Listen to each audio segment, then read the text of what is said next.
I've never seen anything like this. This is sensational stuff. Ora boas, bem-vindos a mais um Ponto Break, desta vez um bocadinho mais cedo.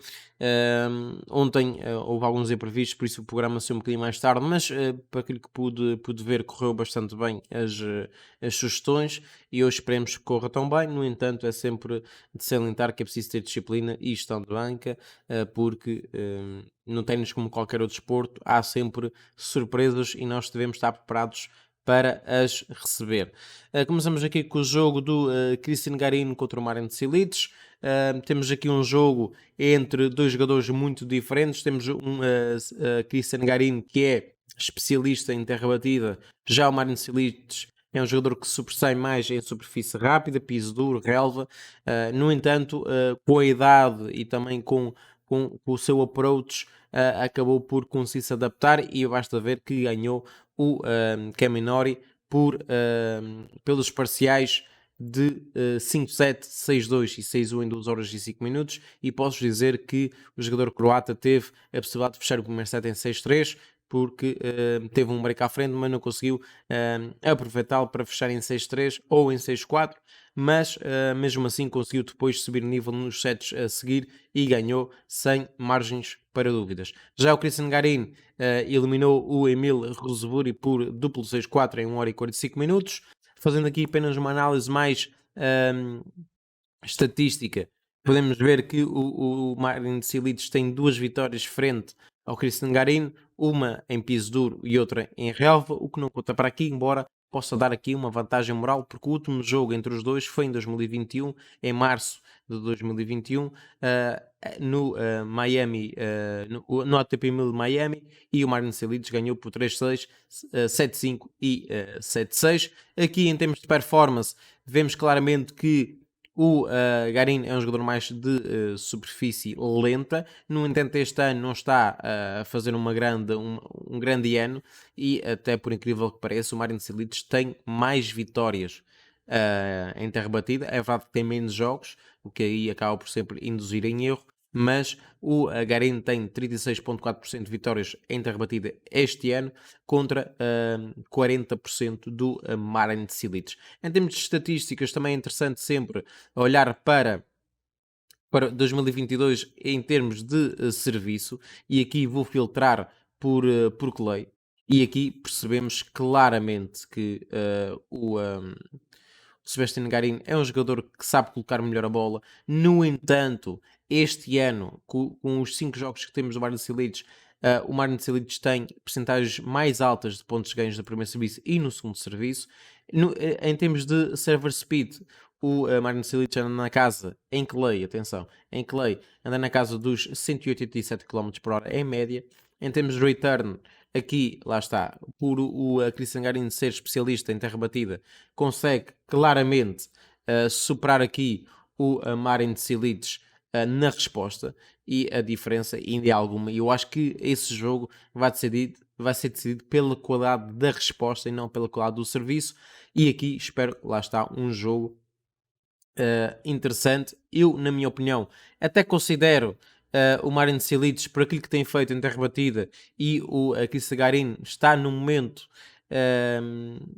que é preciso ser sempre alguma desconfiança, ter uma pulga atrás da orelha. Não sei o que eu disse, que parece-me desajustado, honestamente. Parece-me que, sim, o Cilic acaba por ser favorito, mas um modo 55 eu acho que é extremamente baixo para um jogador de piso duro que vai defrontar um jogador de terra batida, embora não esteja num bom momento. Mas eu aqui optaria pelo mais 3,5 do Sebastian Garin, está a 1,62, ou então ponderaria aqui o over 21,5 ou 22,5. Estou convencido que esse jogo, tal como aconteceu em Miami, poderá ser a 3 sets e poderá ser até sets longos, um tie-break, um 7-5.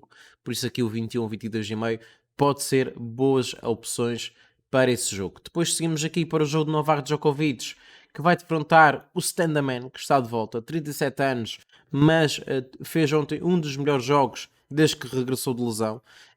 Venceu de Jerry, que é um tenista valoroso em terra batida, por 7-6, 3-6 e 6-4, uma batalha de quase 3 horas, levou a loucura o público, que encheu o corte, Pierre Tranghelli, e acredito que o Stan Wawrinka, com esta vitória, vai querer aqui apresentar-se em bom plano contra o Novak Djokovic. Já se defrontaram noutras ocasiões. O Novak Djokovic lidera por 19-4 o confronto direto. O último jogo entre os dois, por exemplo, foi no US Open, e aqui o Stan Wawrinka estava a ganhar 6-4, 7-5 e depois o Novak Djokovic acabou por desistir. Temos aqui a final do US Open também, que houve um tie-break, houve um 7-6, 6-4, 7-5 e 6-3. Em termos de forma, claramente que o Djokovic está em melhor forma. Em 6 jogos tem aqui 4 vitórias e 2 derrotas. O Stan Wawrinka tem 2 vitórias e 4 derrotas. O último jogo dos dois, como eu tinha dito, o Novak Djokovic venceu o Karatsev por 6-3 e 6-2 em 1 hora e meia, depois de ter sido eliminado do ATP de Madrid, frente ao Carlos Alcaraz, há 5 dias atrás, por 7-6, 5-7 e 6-7. Uma grande batalha também, um jogo emocionante. E depois aqui, lá está, o Wawrinka ganhou o Jerry em 2 horas e 48 minutos, mais precisamente. E aqui espera-se um jogo muito, muito interessante, na minha opinião. O Novak Djokovic acaba por ser ligeiramente favorito, principalmente pelo momento de forma em que está. É um jogador que também se adapta muito bem à superfície da terra batida e basta ver que este ano, por exemplo, em terra batida tem conseguido bons apontamentos, venceu 62,5 dos seus jogos. Para já, o Stan Wawrinka venceu apenas o jogo contra o Djere. Em termos de confronto direto, já tinha falado.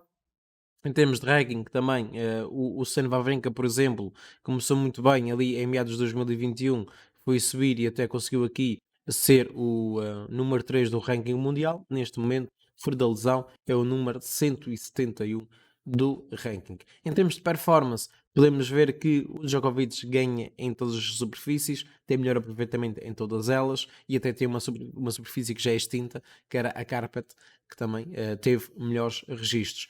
Em termos de velocidade de corte, também Djokovic tem melhor aproveitamento do que o Wawrinka, por isso aqui tudo joga a favor do Wawrinka, do Wawrinka não, do Novak Djokovic, desculpem, sem ser, lá está, o return. O return, aqui os dois jogadores estão equiparados na resposta ao serviço, pelo menos esta temporada.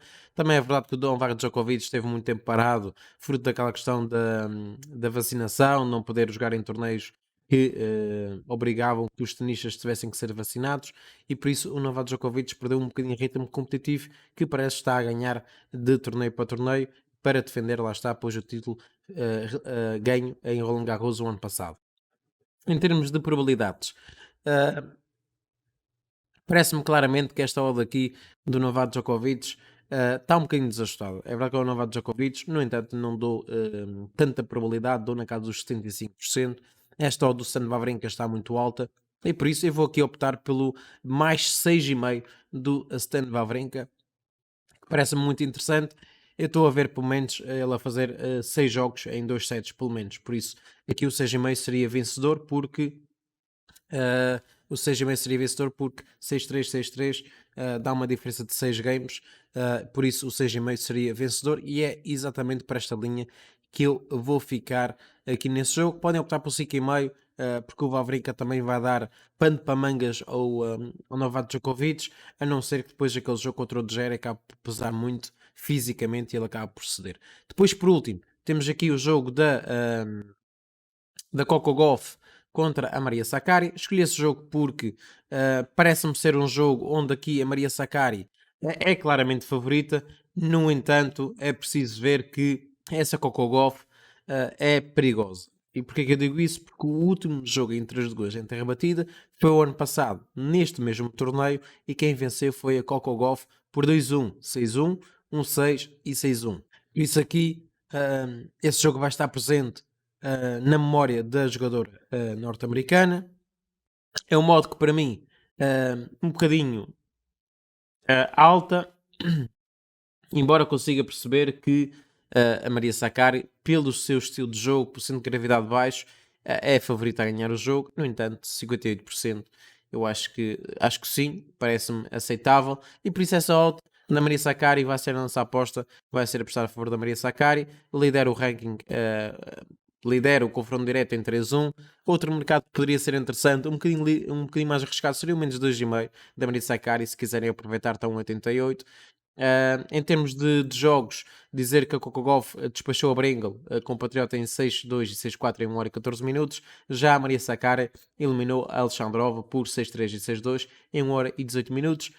Sakkari que vai aproveitar aqui claramente este torneio para conseguir chegar o mais longe possível, e não podemos esquecer que a Maria Sakkari, o ano passado, por exemplo, ficou pela segunda ronda. Em 2019, por exemplo, chegou à meia-final. É um torneio que ela tem conseguido aparecer, mas também é uma jogadora que vai depender sempre do momento de confiança em que está. Outro pormenor interessante é que a Coco Gauff, por exemplo, em termos da WTA de Roma, o ano passado chegou à meia-final, onde perdeu com a Swiatek por 7-6 e 6-3. Mas, por exemplo, venceu uma Ashley Barty, venceu uma Zabalenka, venceu a Zakari nesse mesmo torneio em 2021 e venceu ainda uma Putintseva. Por isso aqui temos duas jogadoras que estão em meios diferentes. Uma jogadora que o ano passado chegou às meias finais, uma jogadora que ficou pela segunda ronda, mas que tem dado sinais que é um torneio que ela consegue se adaptar e consegue jogar bem, e por isso vou ficar aqui pela vitória da Sakkari, que parece-me ser a opção com mais valor para esse jogo. Pessoal, este foi o Ponto Break. Não se esqueça de subscrever o canal, ativar as notificações e dar o like neste vídeo, e deixarem nos comentários quais são as vossas apostas para esse jogo e se concordam ou não com as apostas que eu escolhi para hoje, para quinta-feira, dia 12/7/2022.